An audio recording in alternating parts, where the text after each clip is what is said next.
Welcome to the Seeking Wellness podcast, a journey to discover balance, wholeness, and holistic ways to thrive. I'm your host, Tash from We Are for Wellness, and together we will explore and discover ways to lead a more balanced life, mind, body, and soul. Are you curious about alternative therapies, starting your spiritual journey, or simply looking for practical ways to feel better? You're in the right place. Through inspiring conversations with expert providers and healers, this podcast is here to guide you. Let's explore and seek the path to wellness together. Hi guys, welcome back to the podcast. And today I'm really excited to be joined by Laura, who is a holistic self-love and empowerment coach. Hi Laura. Hi, so nice to be here. Nice to have you here as well. So we're going to be discussing the connection between self-love and the sister wound, which I know you're very passionate about, like bringing women together and self-love aspect. So let's start with, first of all, what brought you to this work? Okay, so it's a bit of a turbulent journey that I've had, and I won't go into too much detail because we'd be here all night. Mhm. Like for me, it kind of like I had to reach like the depths of despair to understand just how precious life is. And I've had many spiritual awakenings, near-death experiences, and I hugely suffered and battled with my mental health throughout my entire 20s. And yeah, it was just a very turbulent ride. And I'd had like traditional therapy and things like that, and nothing really seemed to work. Nothing felt enough. It's not that I wasn't doing the things or opening up. It was just something just weren't clicking for me. And, and that's when I started to take myself on my own journey and began to just sit with a deeper level. And that's when I finally started to turn towards self-compassion and self-love, something that I'd always avoided because I think growing up, especially as women, we're told that anything to do with like prioritizing yourself is seen as vanity. And so I always thought, if I was to take care of me and not other people, then it would mean that I'm selfish. And then I started to realize that the opposite was true and that I needed to pour into my own cup first. And when I started to do this, that's when my life just started to change. And I always say, like, self-love saved my life. And that is basically what led me to this work is knowing that we deserve more. We deserve to take up space. Women deserve to have their voices heard, their needs met, and we can do that ourselves. And my main passion and mission is to help women heal the relationship that they've got with themselves so they can live a life that they don't feel like they need to escape from. Mm. I know that you've also battled with disordered eating. Is that okay for me to say that in that way? Yeah, so it's not disordered eating, it's actually an eating A disorder. full-on So eating disorder, yeah. it goes obviously much deeper than just disordered eating. And yeah, so I was diagnosed with anorexia at 18. I'm now 33, soon to be 34, and it's something that I've battled with for more than a decade. And yeah, there's been many times where, well, actually, I never thought I'd make it to the age of 30. So for me now, I view every single day as a gift. Mm. Yeah, I've heard your story. You sent us through when you was doing a little speech, a little talk at some festival, I think, and it was really moving, can really resonate and will resonate with loads of people. So I'm assuming at that time, self-love aspect was really low. And like you said about, you mentioned taking up space, which is a big thing with eating disorder. You don't want to take up space. So how has your journey with self-love developed then? It has just, I guess it kind of had to start small. So it had to start with that self-awareness piece, which is where it all stems from. So I think it was knowing how awful I felt within myself and my life, how lost I felt. And rather than seeking the answers outside myself, which we always try and do, I was almost forced when I've been in these hospitals. So as an inpatient, I was forced basically to sit with my own thoughts in a room on my own without any sort of anything. And that's when I started to really get to know myself on a deeper level. And that's when I had to start learning how to be kinder to myself in ways that I was kind to others. And that's when it really started to change things for me. But it's again, like I always say now, even still, like self-love isn't a destination that you get to. It has to be a daily commitment and choice that you make every single day, And it's about being there for yourself, even when things are hard, but also even when things when you make a mistake, that's what self-love is being able to forgive yourself no matter what it is that you're going through. Having that compassion, I'm assuming. Does it relate at all to confidence, Yeah, self-love?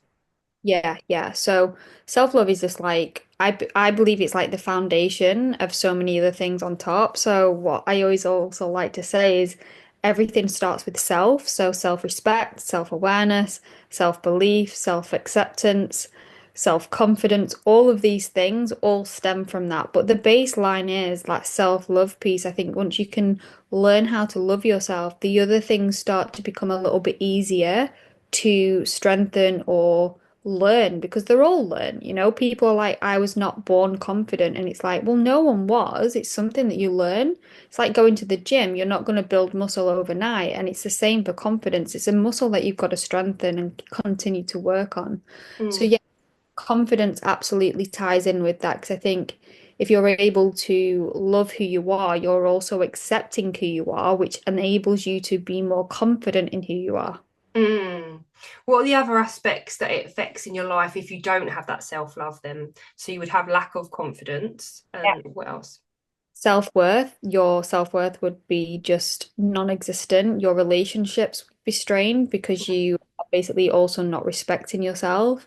You would have a lack of boundaries, so you would probably let people walk all over you, be a people pleaser.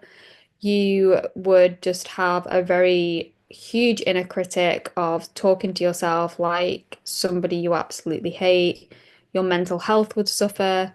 And as a result of that, your quality of life would just be so depleted. So it literally will leak into absolutely everything, your mm, career, your choices, your belief system, everything. mm. Have you seen that video? I think it's a video where you speak to or experiment two plants. One where you're speaking really kindly and the plant flourishes, and the other one where I think you're negative to the plant or you're neutral or something, and it dies. Is that correct? Yeah, I've not seen the plant one, but there is a famous experiment and it's with rice. Oh So yeah. cook the rice or like you have to sterilize the jars. I think the rice, I'm sure actually the rice isn't cooked or it might be cooked, I can't remember. But there's three different ones like you said. There's one that you talk to really positively like you love it, a neutral one, and then one that you pretend that you absolutely hate. And I think the one that was hated was like it Mm. basically black. Mm. Which kind of reflects again the inner critic, that how you speak to yourself as well, right? It's really important. Exactly. So if you're talking to yourself like that all the time, especially with being a neuro-linguistic programmer, like practitioner as well, it's whatever you begin to tell yourself, especially repeatedly over and over again, you begin to believe. Like if you're constantly feeding yourself with all of these negative beliefs about yourself, you will then take that on as truth, fact, and also start to make it your identity. So awareness is really key there then, to recognize that you're putting yourself down all the time and the chatter in your head is negative. Yeah, absolutely. I think once you, like, again, it all starts with that self-awareness piece. Once you can really recognize how it is that you speak to yourself, that's when you can start implementing the changes.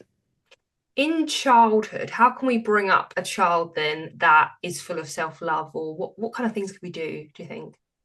I think talking about people, about them, and about yourself in a positive light, but also kind of not like that sort of positive toxicity, like being like toxically positive all the time. It's like, not judging people for, like as children, they automatically will judge other people if they're not the same as them. That's just like something that children will actually organically do because if they see someone that's different to them, they will start, thinking, oh, well, is there something wrong with them? Or like, why are they wearing that?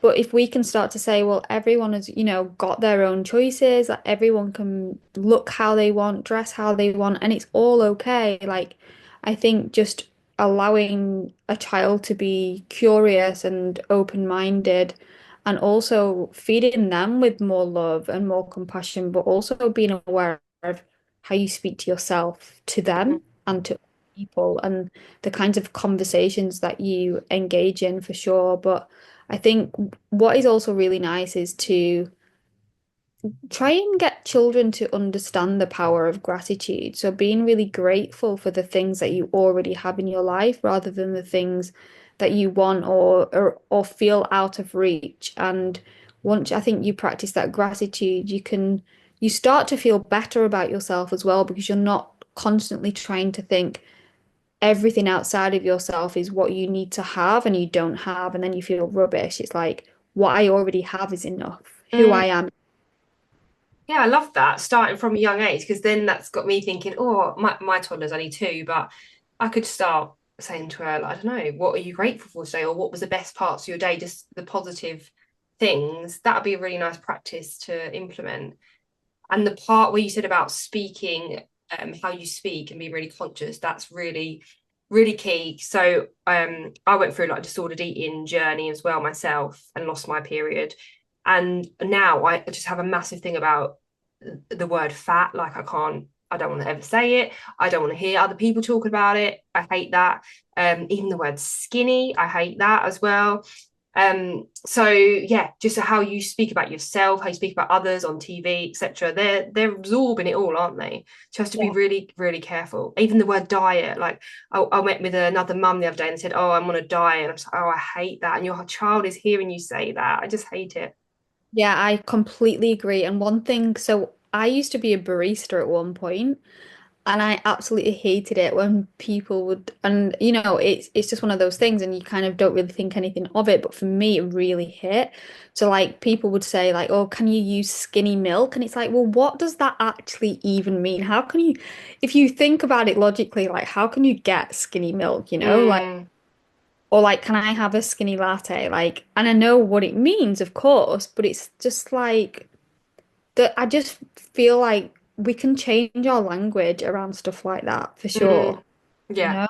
Um, definitely. yeah. It's a key piece. So again, it's awareness it Mhm. comes down to. Okay, so how can we practically implement different things to gain more self-love then? Is there any practical things we can do? So one of my top, like one of my major things, I always think it's spoken about a lot, but I think sometimes it gets a bad rap. Sometimes people are like, I've tried it, it doesn't really work for me. Journaling is like one of my biggest things. Like I created my own self-love journal and that came off the back of my own healing journey. So, in that is stuff that I've just spoken about. It's like becoming aware of what you're proud of yourself for. Because if you was to close off your day by writing down 3 things or even just one thing that you are proud of yourself for, because we don't take enough recognition for the things that we do, and we beat ourselves up. I've not done enough today, or I've not finished my to-do list. It's just like you might have done the dishes, you might have folded some laundry, like congratulate yourself for the little things and start becoming aware of that, and that will automatically start to lift you. And just really honoring your own needs is a huge one. So before you do anything in the morning, before you reach for your phone, before you reach for anything, just ask yourself, how am I feeling right now? And what do I need today? And that will just change everything for you because you're honoring your own needs, your own energy, your own capacity before you tap into anything. And that will just, even those small micro practices will really start to have such a massive impact over time for your actual quality of life and how you feel about yourself. Mm. And then like what do I need today? Um, so I guess putting that in a perspective where someone's working 9 to 5, etc., they could be like, well, I need a day in bed. But practically, I guess when they come home, they could honor rest over doing little chores that they had in mind, kind of thing. Yeah, for sure. And it's like, sometimes you might have a to-do list, or it might be like, you go to the gym every morning. It's like, I take the day off today? Like, could I swap things around in my schedule? How could I ease things up for myself this week that's not going to overwhelm me? Are there any tasks, especially I'm sure you understand, like, I'm not a mother, but many people that are, it's like, am I able to delegate any of these tasks to someone else today? I know that that's not a weakness because we can't do it all. We can't do everything on our own. And I think m mums that I've worked with will say like, "Oh, I need to do everything. I do all of the things." And I'm like, "But could you just like give that task to someone else? Does that task need to be done today?"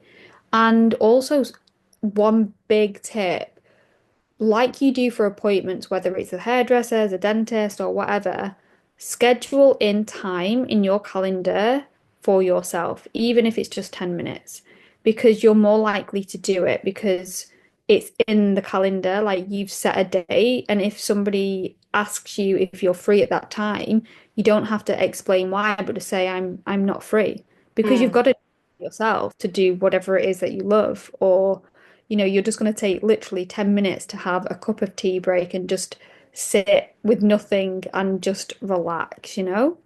yeah, Um, I love that.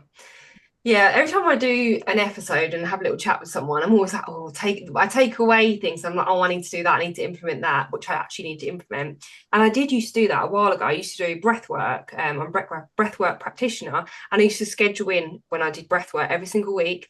And now since I've had a child, I've got really lazy with it. But like you said, it could be something even quite small, like 15 minutes doesn't need to be this excessive thing, but putting it in your calendar makes such a difference. And I really need to do that. Hands up, 100% need to.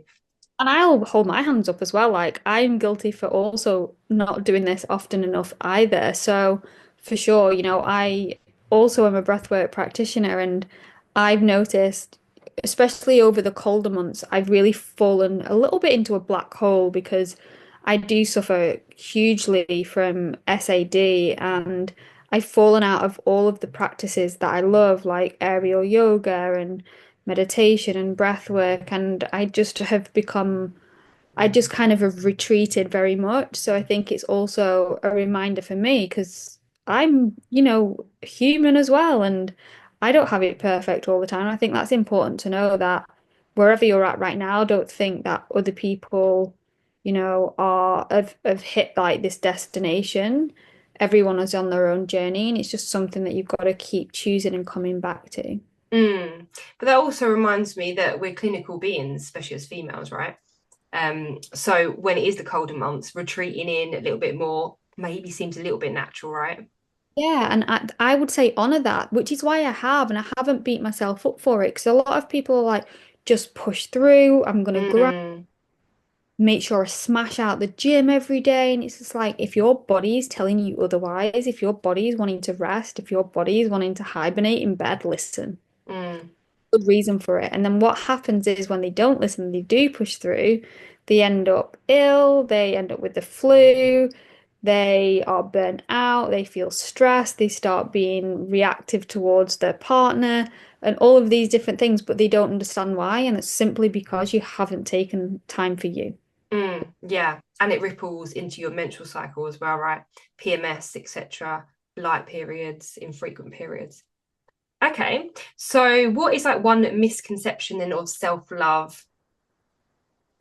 That people assume that it is all to do with being self-centered or just self-absorbent, just thinking about yourself and disregarding other people when actually the opposite is true. It's like if you're looking after yourself, you have, what I like to say is if you're pouring into your own cup, everyone else gets to feed from the overflow. Yeah, that's a good little quote for sure. I have to remember that. So with sister wounds, so what is that if people don't know? And how does that tie into self-love? Yeah, so that was huge for me. Growing up, I was such a tomboy. The friends that I kind of had on my street were like boys, and I could never really connect with girls, really. Like, one of my best friends was a girl, but like, she was also a bit of a tomboy, and I just felt like I couldn't connect with girls, especially when I went to high school. I'd never had a big group of friends, I've never had a big group of girlfriends. I wasn't really interested in gossiping or all of these different things. And that made me feel like I was so little or so below these other girls that were seemingly popular or whatever, which then like leaked into college and into uni. And I always felt under everyone else. And I always felt or every other woman that I came across was superior compared to me. And so for that, I always thought like women were out to get me or were judgmental, didn't support, other women. And sometimes, yeah, it's absolutely true. So I always felt like I just never belonged in groups of women or with other women. And that's when I started to really reflect and I started to push myself out of my comfort zone and started to attend like women's circles and things like that for like the first time when I was on my healing journey because I was so up for trying something new that I knew that if I weren't willing to try, then I would never like get through this really dark period I was in. And that's when I started to realize that there are other women that see me for me and I started to strengthen that sisterhood basically is by coming and gathering with other women and not seeing them as competition or someone that was out to get me and actually as a sister, we are all equal and we are stronger together. Mm. So is it basically, oh, hang on, is it basically, I don't know, like comparison and jealousy towards others and feeling that they are judging you? That's what the sister wound is, which is like, it doesn't have to be your sister, obviously, just a feminine. Yeah, exactly. So it's like any other female is out to get you. You compare yourself to them. They think they're better than you, and you just kind of like don't see them in a good light. And that's like that broken feminine wound of I'm not as good as them, I'm unworthy compared to them, and it's all these beliefs that you have that aren't necessarily true. That can stem from childhood trauma, maybe like being bullied by a female Yeah, for sure. And and in I'd society. yeah, society, huge one. So all of these gossip magazines and stuff like that you see, like just horrendous, Mm, and obviously that was more like my sort of era, seeing all of those magazines, whereas now it's all online, isn't it? So social media and comparing yourself to other girls, like she's got, the latest clothing brand or something that, I might not be able to afford. So she's better than me and all of these things. And you start looking down on these people and you think they're looking down on you. And yeah, mm. And the same with weight, right? You see that all over social media or magazines or whatever. This person's lost this much weight, or this person's gained this. So yeah, it's everywhere, isn't it? yeah. So then how does that is it because of like judging ourselves, because we're conditioned to judge ourselves possibly, that we therefore judge others, which creates a sister wound, and therefore self-love comes in and connects that way. So if we have the self-love, the compassion to ourselves, we then ripple out, have self-love, compassion for other feminine beings. Yeah, for sure. And I think it's probably a lot to do with like how you grow up as well. And, I think again, as children, we think anyone different to the family that you grow up in is seemingly different in some way. So you kind of like question it, or you kind of look down on it, or you start thinking that they're better than you, because, for example, they've got more money or something like that. And then that's when it kind of will start. But I think especially like now knowing more about the energetics and like feminine energy there is that clash, we we have very different energies and I think once they're combined and you have different beliefs around things, that's when things start to feel a little bit catty and you start comparing and it just becomes a little bit negative in that light. Okay, so what do you mean we have, so different beliefs can can cause us to think that, rather than, I guess, taking the awareness and thinking that's their belief, and then looking at your belief, where does my belief come from and stem from, I guess, or Yeah, so like if a certain, family has a set of beliefs that they have growing up that are very different to yours, and you go to school with this person and you start talking about this particular subject, but you have very different views, you know, I think that's when arguments can start to form, but then it will almost become not about that thing and it'll start to become about how the person looks. mm, That's what I think we are conditioned as women especially is like everything turns into that like that's when like you were saying before like somebody would pick up on that person or you're really fat or mm, your mum's really fat and mm, start to come into name calling in that sense and that's where like that sister wound gets formed. yeah. So how can we rebuild that, do you think? Is it flipping the narrative? And I'm even thinking of, like, say, the comparison thing, where if someone gets a promotion in their job, or you see a female, I don't know, create their own business and they're doing really good, rather than thinking, oh, they've taken the space for me, rather than thinking like that, thinking there's space for me, they can do it, I can do it. So it's Yeah. just flipping the narrative. Yeah, and it's hard to do, and I think it's something that again would probably need to be taught at a young age because I and like myself and the clients that I work with, it's almost like an unlearning of other women aren't your competition, and it's about seeing that and knowing that everyone deserves to take up space in the world and actually we are stronger together. So it's like rather than seeing them as your competition, it's like how can you just be you, knowing that everyone is different? Because when you are yourself and you can accept yourself, you start to inspire other women to do the same. Mm, Sort of be open-minded enough to allow other people to live their own like model of the world, however they see it is their view, and that's okay. It might be different to yours, but it doesn't make you wrong or right. It's like everyone gets to have a say, whether they are, male or female.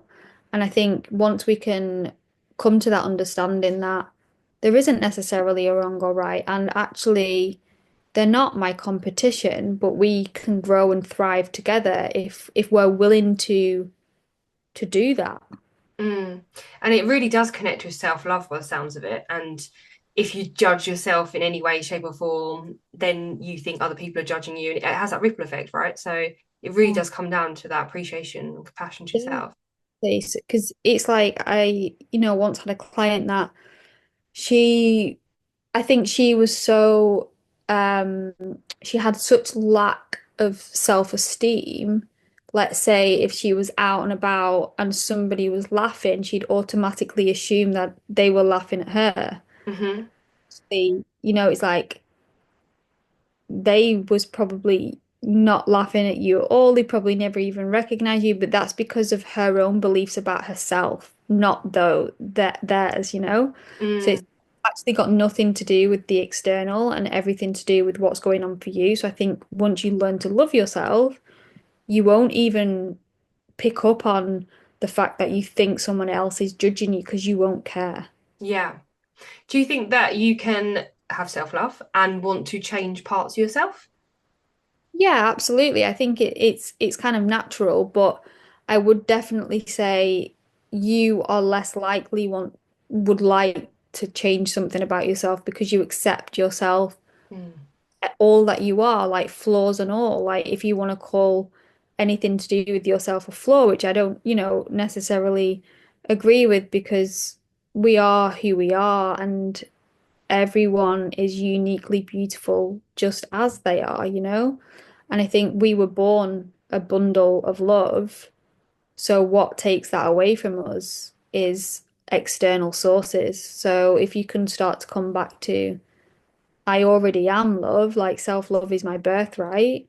There's nothing that I need to change about myself. mm, But you might have those thoughts come in, but I would definitely say I think once you really do learn to love and accept yourself, you probably won't want to change anything about yourself, even if you've got like even if you had like a mole on your face, like, and you all your life wanted to get rid of it, I think once you start to learn to love and accept who you are, you would probably see that as your unique sort of Mm. trait or characteristic and not want to get rid of it. Yeah, unless possibly you have been conditioned. I don't know, like you said about your true essence. So unless you're acting in a way that's not your true essence, I'm just trying. I can't think of something right now, but I what comes to mind is my mum always says to me, "Why are you reading self-development books? You're perfect as you are. Like you should love yourself as you are." But I feel like that's something different. You're trying to improve yourself, if that's the right way of saying it, because you know there's certain traits maybe that aren't desirable, but you know you can do better. Like you know that's not truly you. Do you know what I'm trying to say? Or like, why meditate? You're perfect as you are. Or why do this? You're perfect as you are. And I get that. And I think what you're trying to say here is that you're doing that internal work Mm, and what your mum is actually saying. And I think that is a very generational thing. I think she's trying to say that externally you are perfect as you are, rather than there are some beliefs that I have, or some behaviors, or some habits or patterns that mm, can be improved. And that's the thing that you're sort of mm. in more so than, whatever it is that is external. And I think as well, like as your mum, she only wants to see the very best in you and wants you to see that for yourself. So Mm. I think stuff like that is often just a passive comment with no substance. Yeah, totally. So, do you think women circles have really helped you build that sister wound and Oh my, self-love? it's been it's been the biggest, most expansive, beautiful, powerful, emotional roller coaster journey that I've been on, but it has been the best one I've ever been on. And it's this month that I've been holding them consistently every single month for 3 years. Wow. Yeah, and I've been holding them monthly, and it's been the best thing that I've ever done for myself, for other women, seeing their transformations, but also seeing my own growth. I remember the first one I ever held, I was a nervous wreck. I didn't sleep for an entire week before. And once I held it, it was almost like this completely different woman came out of me. But actually, that woman was me at my core and Yes. whole purpose coming out. And being in that space and gathering women and seeing other women support other women and see them for who they are without judgment in a safe space has just been a massive game changer. Mm. That yeah. So that how do you think it affects their confidence, I guess, with sharing, therefore their self-love and compassion, because talking Yeah, about everything with other women? yeah, because I think again, a lot of women come and they've come for the first time and that's the first time they've ever done anything like that. And they will say how anxious they feel before it. And actually they'll also say like I'm probably not going to share anything or I'm not going to say anything because they're too afraid of using their voice because we're always taught to be quiet or keep it to ourselves because other people have it worse. And they find that actually they not only open up but start to share and open their heart in ways they've never expressed before and feel so much lighter as a result afterwards. But it's been so rewarding to watch just how transformative it's been for every single woman that stepped in that circle, whether they've shared one thing or they've opened their entire heart. And just knowing that they've got that platform to do that and that safe space. But that's also the energy that I bring because you have to relate to the person that's holding that space and feel safe within that because there'll be times where people might go to a circle or whatever and not feel able to speak up. And that's generally because they don't feel safe or they can't connect with the person holding that space. Hmm. Yeah, I did mention this in another episode. I joined a women's circle. I only went once. I couldn't connect with the person at all. I felt awkward, but not awkward that I felt like I needed to. It's something about me. Do you know what I mean? I just didn't feel like the energy. I didn't like and the layout, structure of it, I guess. Yeah, Um, Yeah, I've been to something similar, and I think overall, I think the biggest thing that put me off was how big the group was. Like there was 25 or more women in this circle, and it was just too overwhelming. Whereas when I hold them, I cap it at 10 women, so no one feels overwhelmed, you know? Yeah. And you feel so heard, right, when you do share and have the confidence and self-love to share, that you Yeah. feel so heard, and therefore slowly but surely kind of that sister wound disappears, right? Yeah. You begin to open up and realize that other women around the circle aren't there to judge you, but actually they've got so much that they can relate to you on because Mm, everyone can share. Generally, there's you can resonate with it in some way, and I think mm, that's really moving for a lot of the women that come because they're like, actually, I'm not alone. mm. Yes, 100%. We actually had a little question from a listener. They've said, how do you get over a betrayal from a sister? Somehow I feel that hurts more as I would expect from that from man, but not from a woman. So they feel like it hurts more from their sister than a man. I have an assumption of women's solidarity. I had a sister trying to steal a previous partner I was with, also triggering all sorts of comparisons and feeling of unworthiness. So, how do you get over a betrayal from a sister? Is that sister as in just a female or an actual sister? I read that as an actual sister, I guess I'm possibly. just come at it from a lens of like a female in general, because whether it is your sister or not, Hmm. really, it still it doesn't really matter because Hmm. it same applies, you know. But I think firstly, if there's things that are triggering you that this person is doing or saying, I'd firstly look at that as an invitation to work on something that's wounded in within yourself Hmm. because generally the triggers that we experience are a result of something within us that feels out of alignment or it doesn't feel right, it's not sitting right, and less to do with the person that you're triggered by. So the trigger that you're experiencing isn't necessarily the other person's fault, but an invitation for you to look at where that is playing out for you in your life or how you feel. And then for the betrayal piece, I guess if this person has betrayed you or has stolen a partner, then this person is not your friend. Mm. Or, you know, and if, let's say, if it was a sister, then I would just kind of set some boundaries going forward and really be open and honest about your feelings. I think we miss communication so much with these things. Like we'll tell other people, but we won't communicate with the person that's hurt us. Mm. Open conversation and be honest about how you feel and try and resolve it from there. And it might just be that you have less contact with this person if it is like an actual sister-like relation. Otherwise, if it was a friend, I would just say that this person is not your friend and it's never okay to do that. Mm. And just like cut those ties and know that, you know, friendships do end and that's okay. Hmm.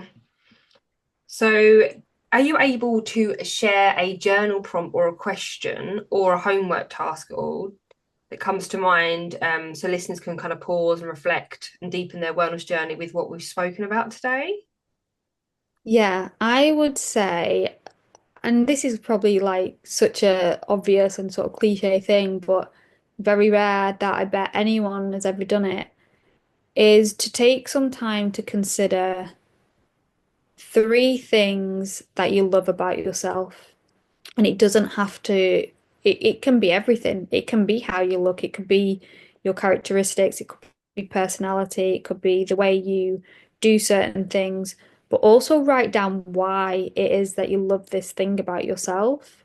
And I would love for you to read that to yourself every single morning before you start your day as a reminder, because it will bring a smile to your face and just watch your energy and your mood shift instantly. And don't gaslight yourself into, you know, writing something down that you think you should love about yourself, because we're very quick to do that. But actually take time to consider what you love about you, not what other people have told you that you think you should like, but really about you. Mm. I'm trying to think now, and it is hard. I'd have to actually have a proper think. So it is definitely a difficult task, but a really good one. And especially, like you said, going back to it as well, reminding or starting your day off is an amazing way to start the day. Yeah.